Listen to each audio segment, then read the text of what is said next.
Even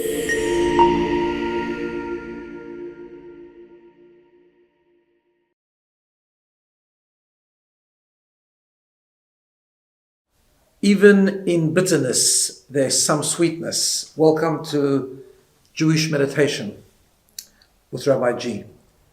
We are second part of a small series, Pre-Pesach meditation. So, as we explained last week, when we talked about the matzah and the concept of positive poverty, Pesach is one of the most powerful festivals. It's the most kept Jewish festival.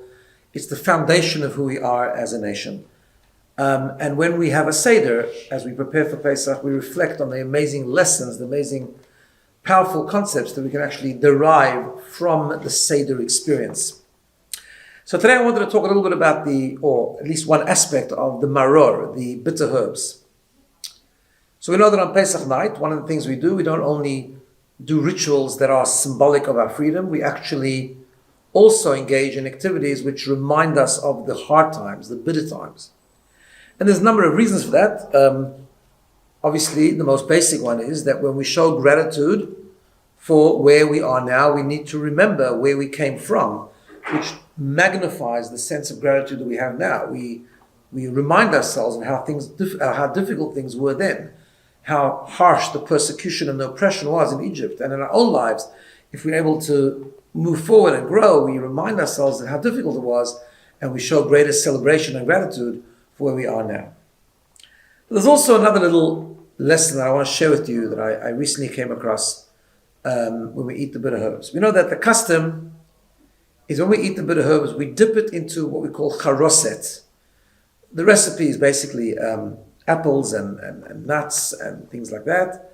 That's for the Ashkenazi Jews. The Sephardi do more like a sort of a date paste, like a date jam almost. Different ideas. The idea is that it's to remind us, the idea of charoset is to remind us of the cement and the bricks and mortar that were used in Egypt when we were under slavery.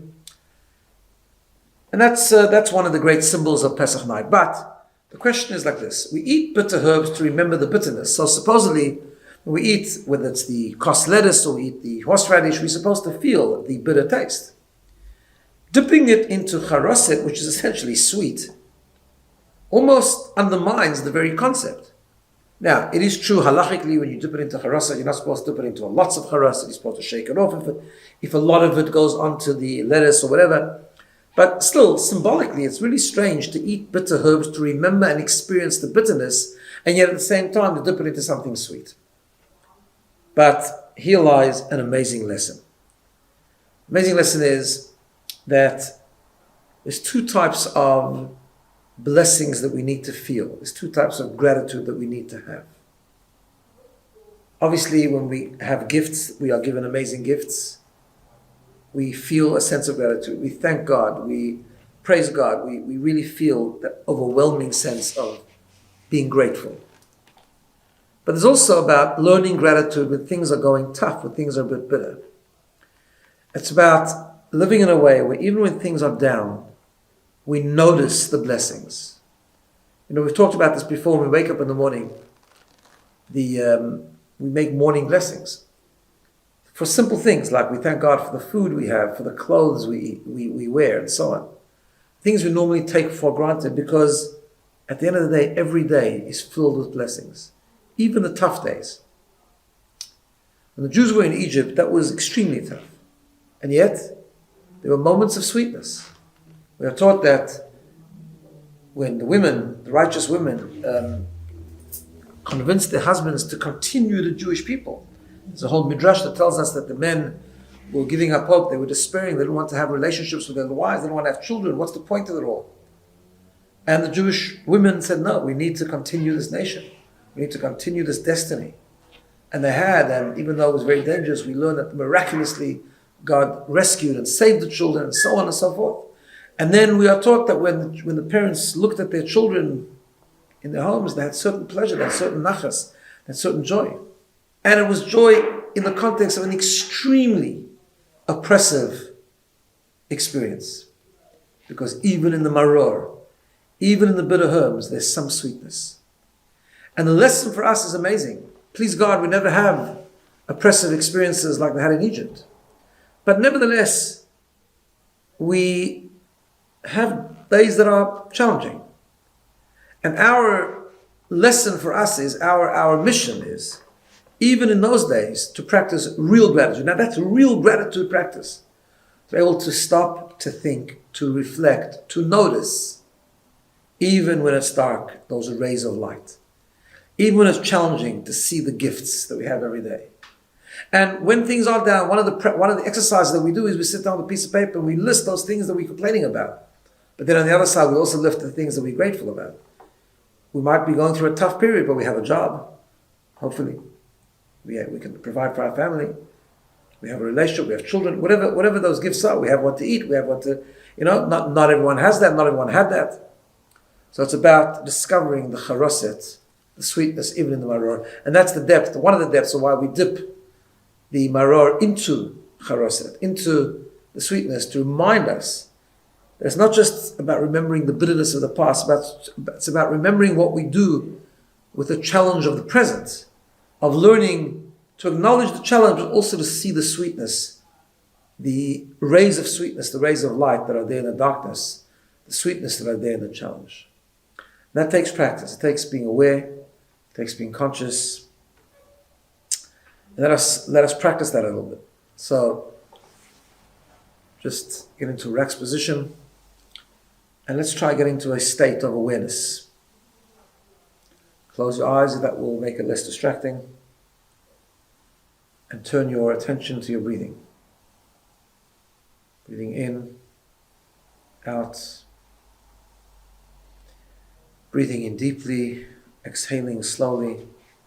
Just let's do that for a couple of moments. Just focusing, and if your mind wanders, just bring it back softly and gently.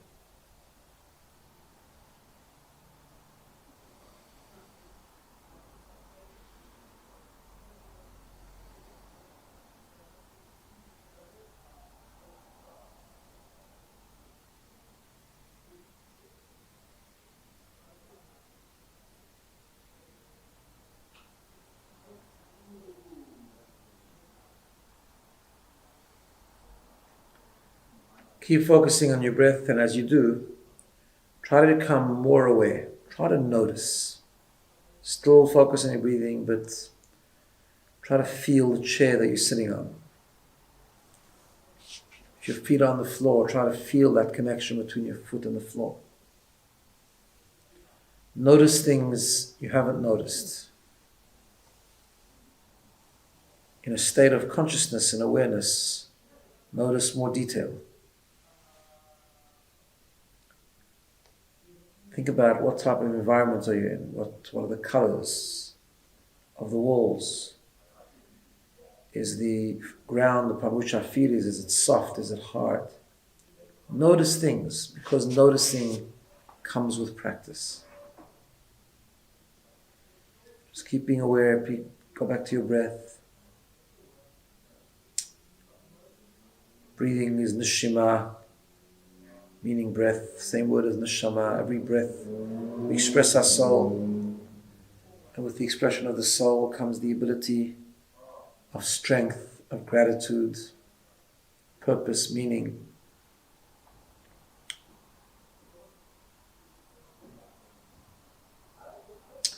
Shift your mind to thinking about a complicated day, a challenging day.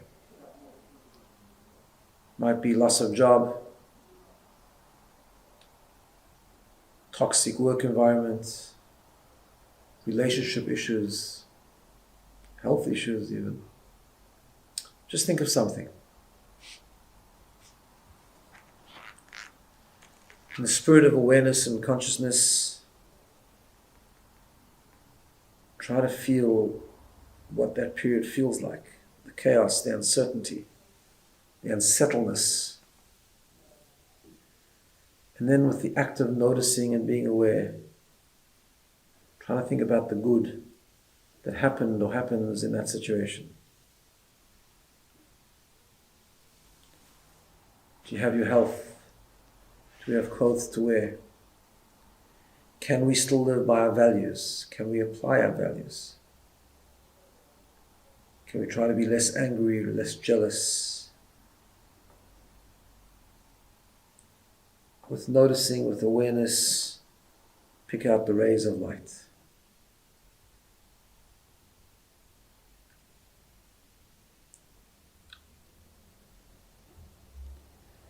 See the patches of light in the darkness, see the patches and gifts in the time of challenge. Awareness, noticing, patience, focus, think about those good parts. The charaset in the maror. The maror, the Buddha has been dipped into the charaset to connect to those moments of clarity and sweetness, even in the time of challenge. Take your attention back to your breathing. Just notice, keep noticing, notice breathing in and out. Feel the chair, feel the floor. And practice the habit of noticing things you didn't know before. Come back to the present and just remember this idea. Every time we're having a rough day, it's good to stop, breathe a little bit, and say, so what's going right with this day? What gifts do I have? That's the proper way to really build and experience the true form of gratitude. Thank you for listening. Have a good day.